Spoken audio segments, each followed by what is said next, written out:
조선이라는 이름의 왕조는 겉으로는 예와 도리를 중시했지만 그 화려한 궁궐의 장막 뒤에서는 인간의 욕망이 가장 추악한 모습으로 뒤섞이곤 했습니다.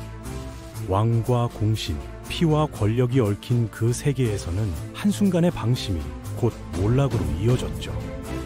그런데 만약 그 욕망이 한 여자를 두고 아버지와 아들 사이에서 벌어진 일이라면 어떨까요? 듣는 것만으로도 믿기 힘들겠지만 실제로 그런 일이 있었습니다. 조선의 질서를 송두리째 뒤흔든 이야기를 이제 들려드리고자 합니다.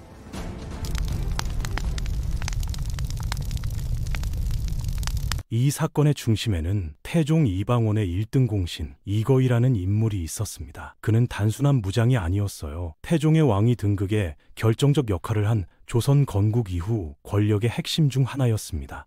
그리고 그는 단 한 번도 자신이 패배할 거라 생각하지 않았죠. 왕의 누나가 그의 아들과 혼인했고 태종의 첫째 딸은 그의 둘째 아들과 결혼했습니다. 이 정도면 왕실과 사돈관계를 넘어 조정의 또 다른 축이라 해도 과언이 아니었습니다. 하지만 문제는 그 다음이었습니다. 권력의 꼭대기에 선 이거이 일가는 그 위세를 감당하지 못했습니다. 그들의 오만은 도덕을 짓밟기 시작했고 마침내 한 여인을 둘러싼 믿기 힘든 이야기가 터져나왔습니다. 바로 아버지와 아들이 같은 여자를 차지하려 했던 일이었죠. 1차 왕자의 난이 끝난 직후 이거이는 전쟁의 혼란 속에서 한 여인을 차지했습니다. 그녀는 원래 이방번의 첩으로 알려진 기생 출신이었는데 전쟁의 승자가 된 그가 그녀를 자신의 소유로 삼은 겁니다. 당시 그런 일은 드물지 않았습니다. 그러나 이건 단 첩을 취한 일이 아니었어요. 그녀는 궁에서 태종의 측근들이 잘 알고 있던 여인이었습니다. 시간이 흘러 이거이의 큰아들 이전이 아버지를 대신해 궁에 자주 드나들던 어느 날이었습니다. 그때 그는 우연히 그 여인을 보게 됩니다. 그녀는 여전히 눈부시게 아름다웠고 이전은 단숨에 그녀에게 빠졌죠. 그러나 그녀가 누구인지 몰랐던 겁니다. 그 여인이 바로 자기 아버지의 첩이었다는 사실을 말이죠. 이전은 곧 그녀를 자신의 사람으로 만들었습니다. 문제는 그가 나중에서야 그 사실을 알게 되었다는 점이었습니다. 그녀가 아버지의 여자였다고? 하지만 이미 늦었습니다. 그는 여인을 내칠 수도 그대로 둘 수도 없었죠. 조선의 법과 도덕이 허락하지 않는 일이었기 때문입니다. 부자가 한 여인을 공유한다는 건 유교의 근본을 부정하는 그야말로 하늘이 노할 일이었습니다. 이 소문은 순식간에 퍼졌습니다. 궁 안에서는 수군거림이 멈추지 않았죠. 태종은 처음엔 믿지 않았습니다. 설마 그럴 리가 있겠는가? 그들은 왕의 사위이니. 하지만 점점 구체적인 정황이 드러났습니다. 어떤 시종은 이렇게 증언했다고 합니다. 그 여인은 본래 대감의 집에 있었는데 어느 날부터는 아드님이 그 여인과 함께 있었습니다. 이 사건이 조정에 알려지자 충격은 이루 말할 수 없었습니다. 왕의 사위, 나라의 공신 집안에서 이런 일이 벌어졌다는 건 단순한 스캔들이 아니었어요. 왕실의 명예를 더럽히는 일이었습니다. 신하들은 침묵했지만 사대부 사회에서는 이미 이거이 집안이 망조에 들었다는 소문이 돌고 있었죠. 놀라운 건 그들의 태도였습니다. 이거이도 이전도 그 일을 부끄러워하지 않았습니다. 오히려 서로를 견제하며 여인을 사이에 두고 묘한 긴장을 이어갔습니다. 당시 기록에는 이런 표현이 있습니다. 이거이의 집안은 음란하여 부자가 함께 여색을 탐하였다. 짧은 문장이지만 그 안에는 당시의 충격이 고스란히 담겨 있습니다. 태종은 고민했습니다. 왕조의 도덕적 기둥이 무너지는 순간이었기 때문이죠. 조선을 세운 초창기, 그가 가장 두려워했던 건 권문세족의 타락이었습니다. 그리고 그 두려움이 현실이 된 겁니다. 공신이라도 죄가 있으면 다스려야 한다. 그는 그렇게 말했죠. 하지만 바로 처벌하지는 않았습니다. 공신을 단죄한다는 건 나라 전체에 파문을 일으킬 수 있는 일이었으니까요. 그런데 이거이는 여기서 멈추지 않았습니다. 자신의 권력이 여전히 굳건하다고 믿었죠. 그러다 또 하나의 치명적인 실수를 저질렀습니다. 조영무와 술자리를 함께하던 중 그가 이런 말을 꺼낸 겁니다. 지금은 우리가 주상을 받들어 세웠지만 훗날 주상의 자식이 왕이 되면 우리 같은 공신은 다 버려질 게야. 그 전에 먼저 손을 써야 하지 않겠나.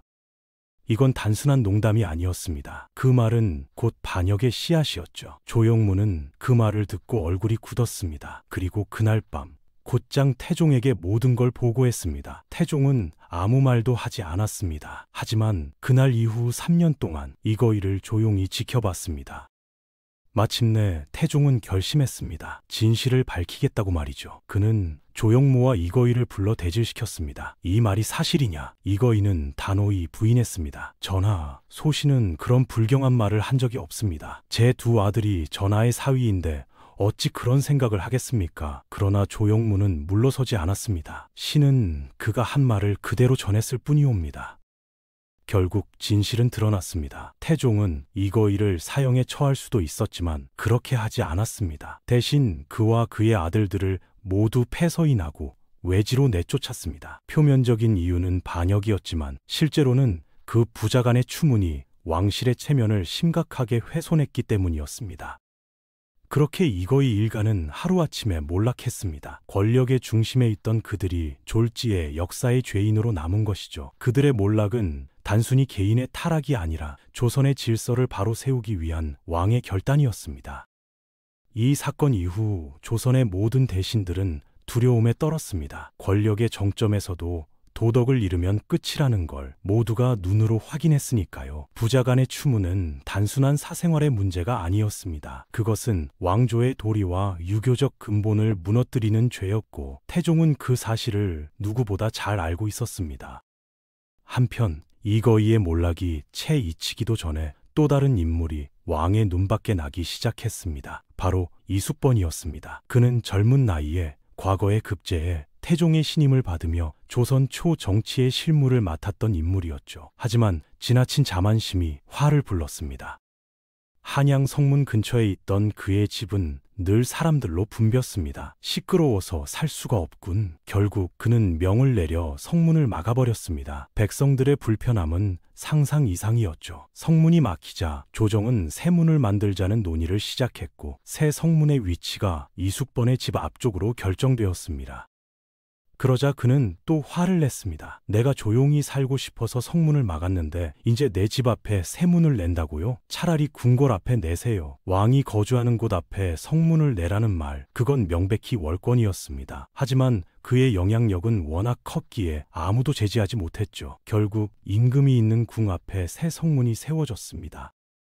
그뿐만이 아니었습니다. 그는 대간이 대신들을 탄핵하자 분노에 상소를 올렸습니다. 대간이 대신의 잘못을 감히 말하지 못하게 해주십시오. 이는 조선의 기본 시스템을 부정하는 행동이었습니다. 왕의 잘못도 지적할 수 있는 언론기관의 권한을 제한하자는 주장은 곧 나라의 근간을 흔드는 것이었죠.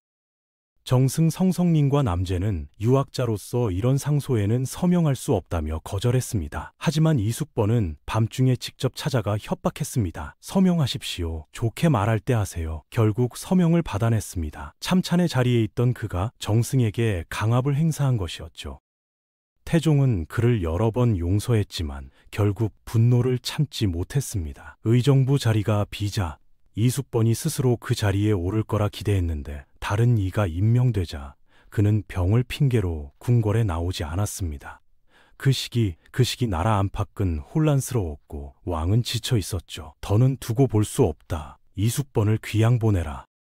그의 권력은 그렇게 끝났습니다. 죽음은 면했지만 평생 유배지에서 돌아오지 못했습니다. 오직 한 번 세종이 왕자의 난 기록을 수정하려 할 때만 잠시 불려 올라왔죠. 그가 직접 경험한 일을 증언하고 다시 내려가 평생을 그곳에서 마쳤습니다.